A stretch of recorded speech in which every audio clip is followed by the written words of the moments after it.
Good evening. Every time we step onto a plane, we place our trust in the pilots, the crew, the engineers, and the machine itself.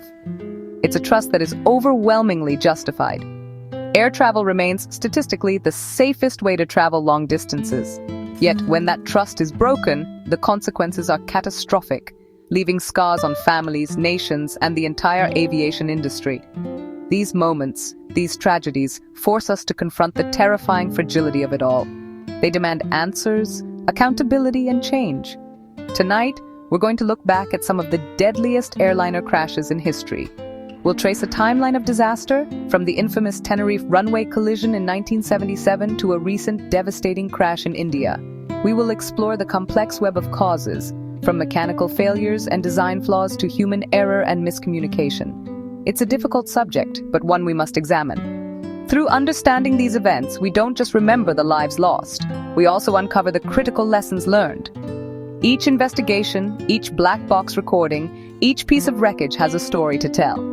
These stories have led to sweeping reforms in safety protocols, aircraft design, and pilot training, making the skies safer for all of us.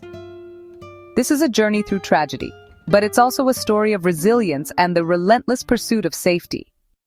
Our timeline begins on a day that is still seared into the memory of a nation. June 12th, 2025. Air India Flight 171, a state-of-the-art Airbus A350, was on its final approach to Sardar Vallabhbhai Patel International Airport in Ahmedabad.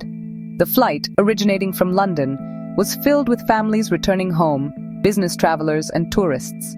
On board, the mood was routine. The cabin crew preparing for landing, passengers gathering their belongings, unaware of the impending catastrophe. Suddenly, a series of violent shudders rocked the aircraft. Alarms blared through the cockpit as the pilots fought for control. Both Rolls-Royce Trent XRWB engines had experienced a catastrophic and near-simultaneous loss of thrust. The massive jet, now little more than a glider, began a terrifyingly rapid descent.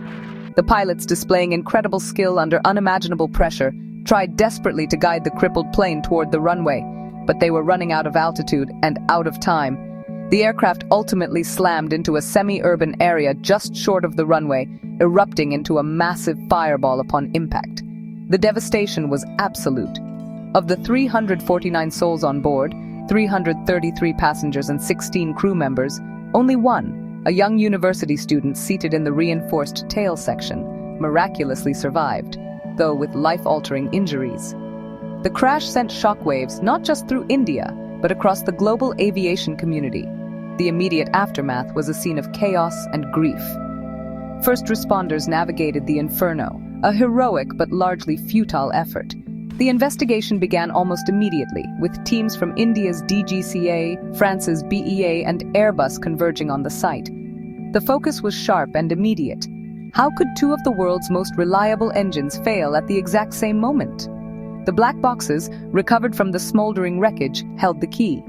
What investigators uncovered pointed not to a single freak accident, but to a potential systemic issue. Early analysis suggested a possible contaminated fuel batch taken on during a previous stop, combined with a latent software flaw in the engine's control unit that failed to handle the fuel anomaly correctly. This combination created a perfect storm, leading to the dual flameout during the most critical phase of flight. The crash of AI-171 became a watershed moment.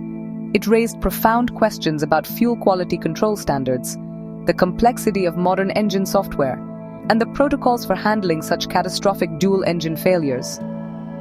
The tragedy forced a top-to-bottom review of safety procedures, leading to immediate airworthiness directives for all A350s, and a renewed global focus on the unseen vulnerabilities within the aviation ecosystem.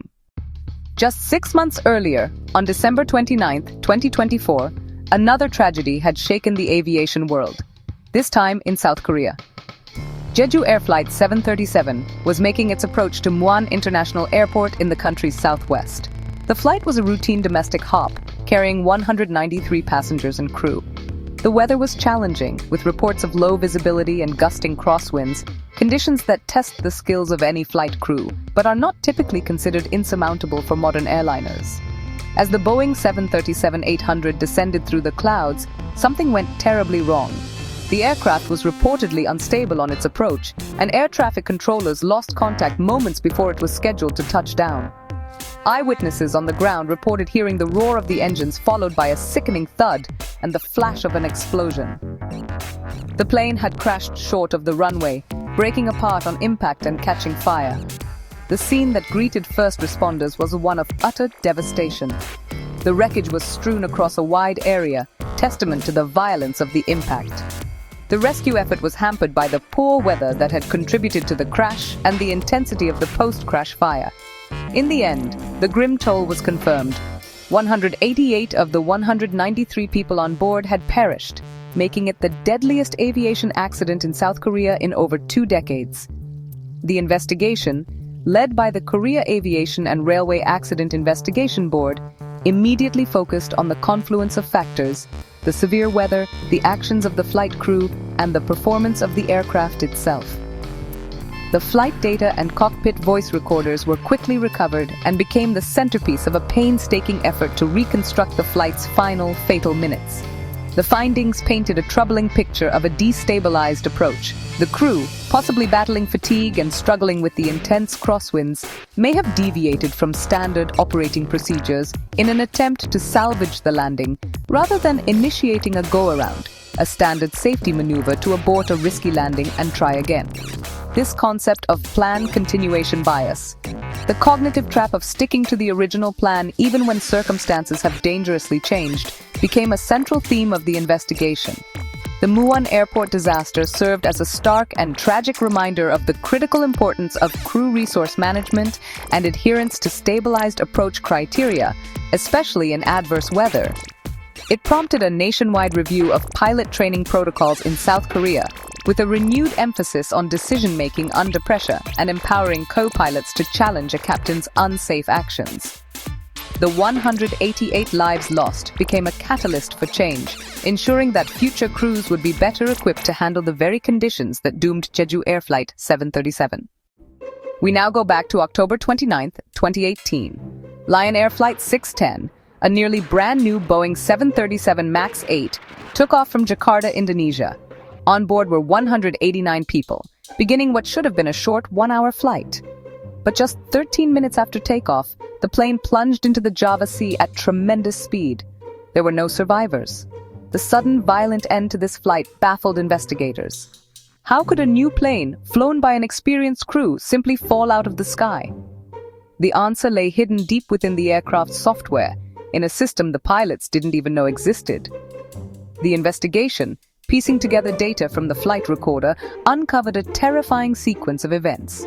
A single faulty angle of attack sensor, a small vane on the outside of the fuselage that measures the angle of the plane's nose relative to the oncoming wind, was feeding incorrect data to the flight computer from the moment the plane left the ground. This faulty data triggered a new automated safety system called the Maneuvering Characteristics Augmentation System, or MCAS. Designed to prevent the plane from stalling, MCAS automatically pushed the aircraft's nose down. The pilots, unaware of what was happening, fought against it, pulling the nose back up. But the system, relentlessly fed bad data from the broken sensor, re-engaged again and again, pushing the nose down with overwhelming force. The cockpit voice recorder captured a desperate struggle. The pilots battled the aircraft's controls for 11 minutes, repeatedly pulling back on the yoke, but the automated system was simply too powerful. They were fighting their own airplane, a machine that was actively and wrongly trying to fly itself into the ground. Their checklists and training manuals contained no information about MCAS, leaving them with no way to diagnose or disable the rogue system. The final report from Indonesia's National Transportation Safety Committee was damning. It cited the flawed design and certification of the MCAS system by Boeing, highlighting the manufacturer's incorrect assumptions about pilot responses to a malfunction. It also pointed to the failure to adequately inform pilots about the system's existence or provide training for its potential failures. The sensor itself had also not been properly tested after being installed on the plane by Lion Air's maintenance crew. The crash of Lion Air 610 was not just an accident, it was a catastrophic failure of design, regulation, and communication. It revealed a fatal flaw in one of the world's most popular airliners and set the stage for a second, almost identical tragedy just months later.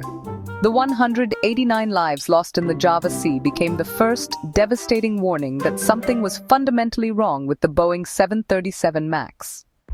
Less than 5 months after the Lion Air disaster, the world watched in horror as history repeated itself. On March 10, 2019, Ethiopian Airlines Flight 302, another brand new Boeing 737 MAX 8, took off from Addis Ababa, Ethiopia.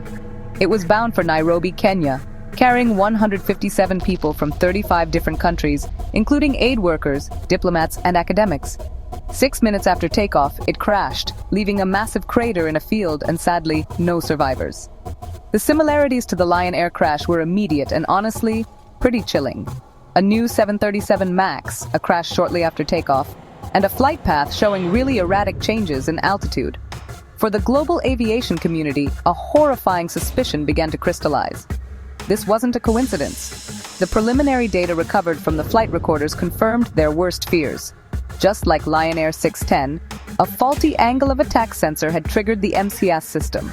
The Ethiopian Airlines pilots, who, unlike the Lion Air crew, were aware of the potential for an MCAS malfunction, thanks to an emergency bulletin issued after the first crash, followed the prescribed procedure. They cut power to the electric trim system that MCAS uses to move the horizontal stabilizer. However, as they tried to manually crank the stabilizer back into a neutral position using a hand wheel, the aerodynamic forces on the tail were simply too great. Trapped in a high-speed dive, they made a fateful decision to turn the electric trim system back on, likely hoping for a brief moment of power to help them regain control. Instead, MCAS immediately re-engaged, pushing the nose down one final, unrecoverable time. The system that was meant to be a safety feature had, for a second time, directly caused the deaths of everyone on board, overriding the actions of a trained and capable flight crew. The crash of Flight 302 was the tipping point. Within days, aviation authorities around the world, starting with China and the European Union, made an unprecedented decision. They grounded the entire global fleet of Boeing 737 MAX aircraft. The Federal Aviation Administration, or FAA in the United States, which had certified the plane as safe, initially resisted but soon followed suit. The world's best-selling airliner was now officially grounded. The fallout was immense. It triggered one of the most intense scrutinies of an aircraft manufacturer and its regulators in history. Congressional hearings and multiple investigations exposed deep flaws in Boeing's design philosophy and a culture that, honestly, seemed to prioritize profit over safety. They also revealed a disturbingly cozy relationship between Boeing and the FAA, which had effectively allowed the company to certify its own work. The 346 lives lost across both crashes forced a global reckoning that would change the aviation industry forever. We now travel back to March 27, 1977, to the island of Tenerife in the Canary Islands, the site of the deadliest accident in aviation history. This disaster didn't happen in the air, but on the ground, on a fog-shrouded runway at Los Rodeos Airport. 2 fully loaded Boeing 747 jumbo jets, one operated by KLM and the other by Pan Am, were preparing for departure. A terrorist incident at their original destination had diverted dozens of flights to this smaller regional airport, creating unprecedented congestion. A thick fog rolled in, dramatically reducing visibility to just a few hundred meters. The 2 massive jets were forced to use the main runway to taxi for takeoff, a process that created confusion and placed immense pressure on the air traffic controllers, who were working without ground radar. The KLM 747 reached the end of the runway, turned around, and prepared for departure. The Pan Am 747 was instructed to follow it down the runway and exit at a specific taxiway to clear the path. Here, a cascade of fatal miscommunications began. The Pan Am crew, struggling to identify the correct sharply angled taxiway in the dense fog, missed their turn and continued down the active runway. At the same time, the KLM captain, a highly experienced and respected chief pilot for the airline, was growing impatient. Believing he had clearance, he began his takeoff roll, his first officer expressing slight doubt, but ultimately being overruled.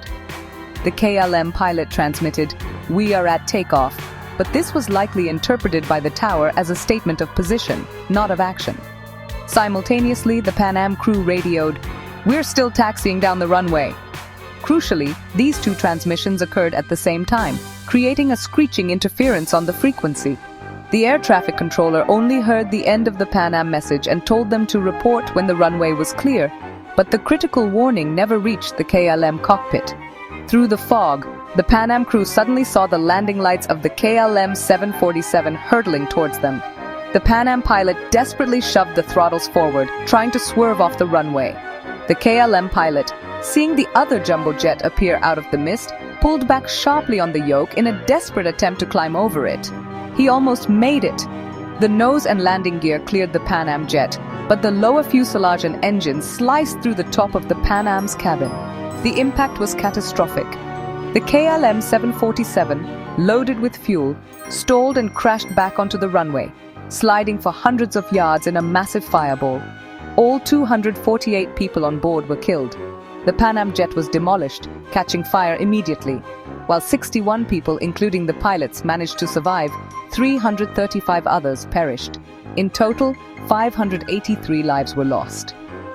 The investigation led to sweeping changes in aviation, establishing standardized, unambiguous radio phraseology and placing a new emphasis on crew resource management, empowering junior officers to challenge a captain's decisions. On August 12, 1985, Japan Airlines Flight 123, a Boeing 747, departed from Tokyo's Haneda Airport on a short domestic flight to Osaka. It was the peak of the Oban holiday season, and the plane was packed with 524 passengers and crew. 12 minutes into the flight, as the aircraft climbed to its cruising altitude, a deafening bang echoed through the cabin. The rear of the plane had essentially exploded. The cause was a catastrophic failure of the plane's rear pressure bulkhead, the domed structure that separates the pressurized cabin from the unpressurized tail.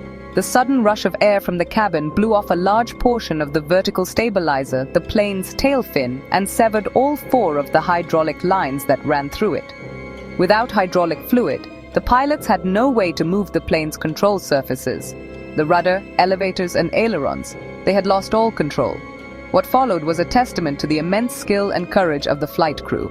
For 32 agonizing minutes, they fought to keep the massive, crippled jet in the air. Using only the differential thrust of the engines, increasing power on one side and decreasing it on the other, they managed to steer the plane in wide, unstable arcs. The aircraft bucked violently, climbing and diving in a terrifying pattern known as a phugoid cycle. The pilots desperately tried to guide the plane back towards land, battling a machine that refused to obey their commands. Inside the cabin, as oxygen masks deployed, passengers understood the gravity of their situation. In the final minutes, many wrote farewell notes to their families, stuffing them into pockets and seatbacks. Their calm dignity in the face of certain death is one of the most heart-wrenching aspects of this tragedy. Ultimately, the crew's heroic struggle was in vain.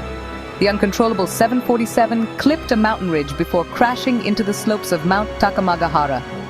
Due to the remote, rugged terrain and initial confusion about the crash site's location, rescue teams didn't arrive for nearly 14 hours. Tragically, it's believed that many who survived the initial impact succumbed to their injuries or exposure overnight. In the end, only 4 people, all women seated in the same row in the rear of the plane, survived. 520 people lost their lives. The investigation uncovered a shocking and fatal error. 7 years earlier, the same aircraft had been involved in a tail strike incident. The subsequent repair to the rear pressure bulkhead, performed by Boeing technicians, was done improperly. A crucial splice plate was installed incorrectly, using only a single row of rivets where 2 were required. This flawed repair dramatically weakened the structure. Over thousands of flights, the metal fatigued with each pressurization cycle until it finally gave way, leading to the single deadliest aircraft accident in history.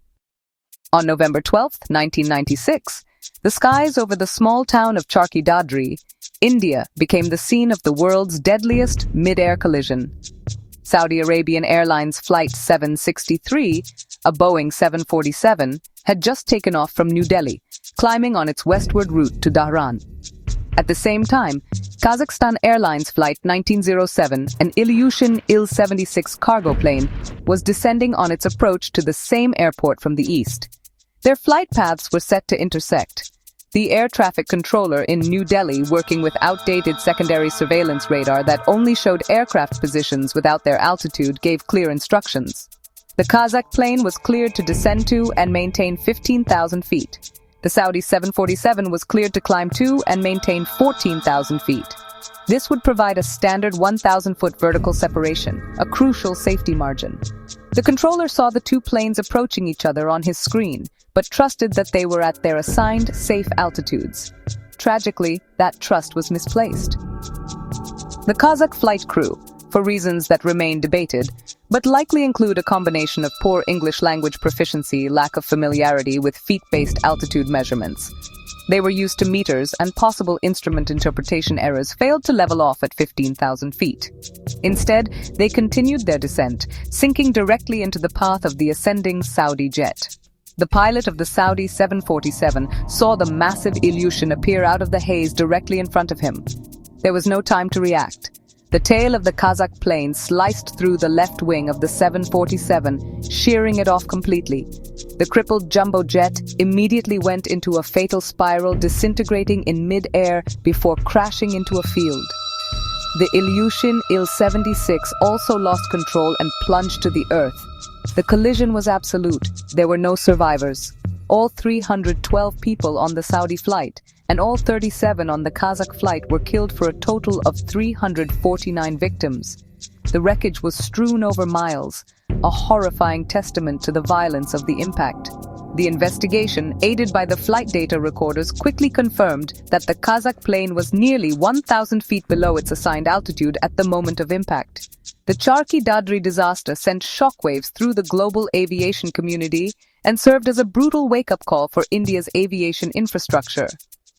It highlighted the urgent need for modernized air traffic control systems, including secondary radar with altitude readouts. The crash also became a primary catalyst for the mandatory implementation of traffic collision avoidance systems, or TCAS, on all commercial aircraft operating in the region and eventually worldwide. This technology, which provides pilots with direct warnings of nearby traffic, was designed to be the last line of defense against exactly this type of human error. Our final story takes us to March 3, 1974. Turkish Airlines Flight 981, a McDonnell Douglas DC-10, departed from Orly Airport in Paris, bound for London. The flight was unusually full due to a strike by British European Airways staff. In the cargo hold below the 346 passengers and crew was a known and fatal design flaw.